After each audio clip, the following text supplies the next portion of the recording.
Esse negócio de quebrar patente não é uma varinha mágica.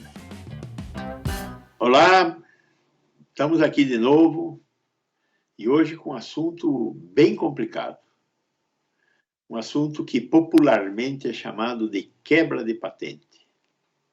Só que as patentes não são feitas de vidro, elas nunca quebram, elas são feitas de muita ciência, muita paciência e acaba tendo um monte de papel, ou pelo menos de informações digitalizadas aos borbotões. O respeito à propriedade intelectual é um obstáculo ao acesso a medicamentos.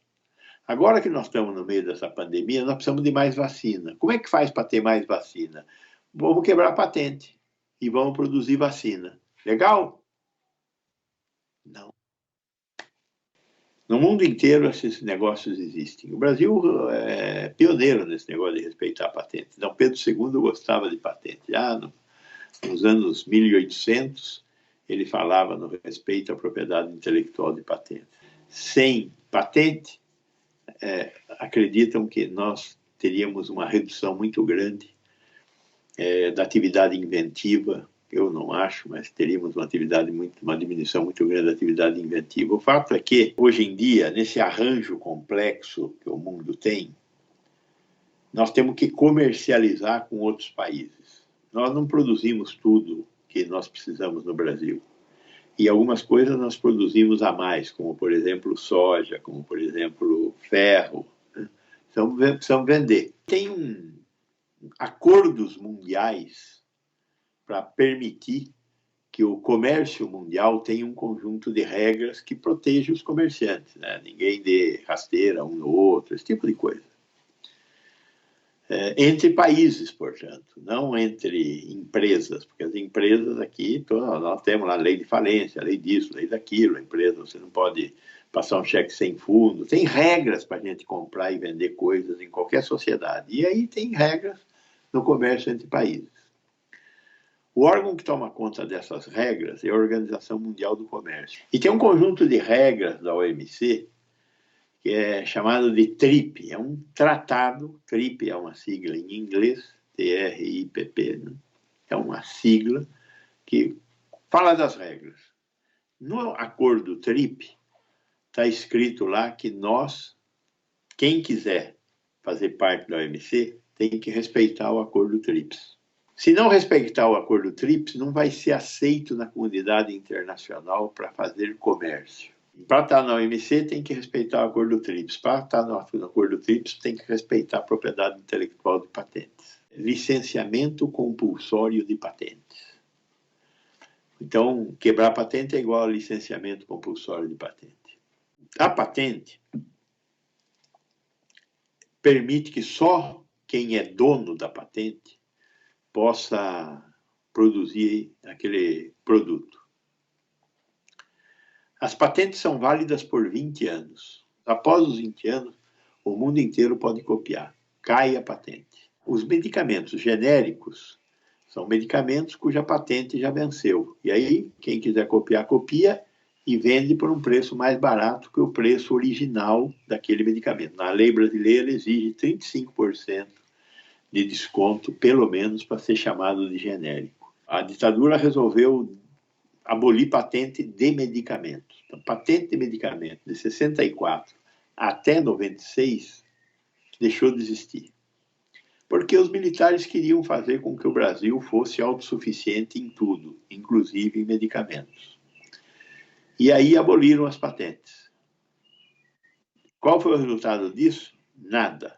O Fernando Henrique, que queria devolver o Brasil à normalidade democrática e tal, não sei o quê, uma das coisas que ele patrocinou foi uma lei de patentes. A lei de patentes brasileira é uma lei de patentes daquelas que mais concedem segurança para os detentores de patentes. O parágrafo único do artigo 40 da lei de patentes diz o seguinte: se o Instituto Nacional de Propriedade Intelectual demorar mais do que 10 anos para dar a patente se estenderá automaticamente por outro período de mais 10 anos. Então, tem um monte de medicamentos nessa circunstância, porque o nosso INPI é de uma burocracia fantástica.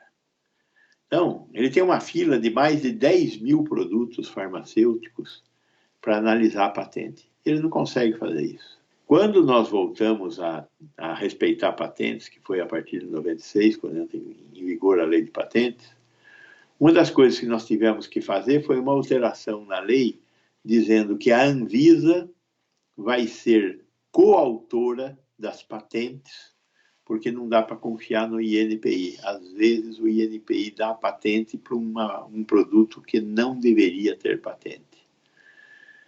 Essa é uma briga que existe até hoje entre a Anvisa e o INPI.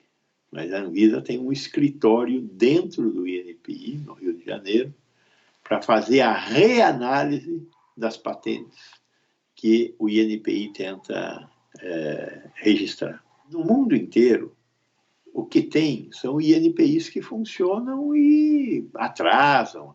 Não tem nenhum INPI no mundo que anda assim. Não tem. Tudo é aquela burocracia, aquela coisa pesada e tal. Mas em 5 anos você concede uma patente, geralmente. O que nós temos que fazer? Melhorar o nosso INPI. E tirar da frente esse parágrafo único do artigo 40. Como é que tira da frente isso?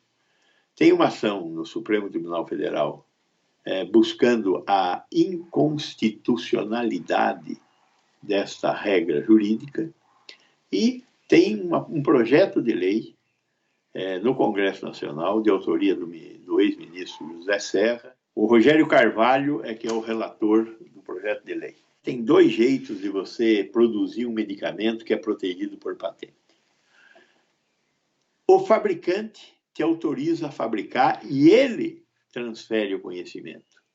É o que a Fiocruz e o Butantan estão fazendo. Fizeram um acordo de transferência tecnológica. Vão receber da Sinovac e da Oxford a receita do bolo para fazer a vacina aqui no Brasil. Eles têm capacidade? Têm capacidade, porque esse é outro problema. Tem que ter capacidade, porque estamos falando de coisa complicada. Eles têm capacidade. Vão receber a transferência de tecnologia e vão passar a produzir no Brasil. Porém, vão pagar royalties. Vão pagar para o dono da patente uma quantidade de dinheiro, que eu não sei qual é, mas é uma quantidade de dinheiro que os donos da patente consideraram suficientes para remunerar eles terem descoberto esse medicamento. O outro jeito de ter um medicamento que é feito sob proteção patentária, o artigo 71 da Lei 9279 fala lá da emergência sanitária. Em uma situação de emergência sanitária, a patente pode ser quebrada. Só tem um problema.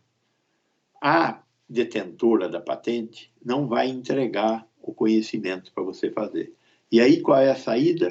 Engenharia reversa. Você pega o produto e começa a desconstruir o produto. É possível, mas precisa de muita gente com cachola e dependendo da dificuldade, da complexidade da molécula, isso pode levar anos. Neste momento, por exemplo, poderia ser que as grandes multinacionais falassem, olha, nós vamos entregar a tecnologia para vocês fazerem.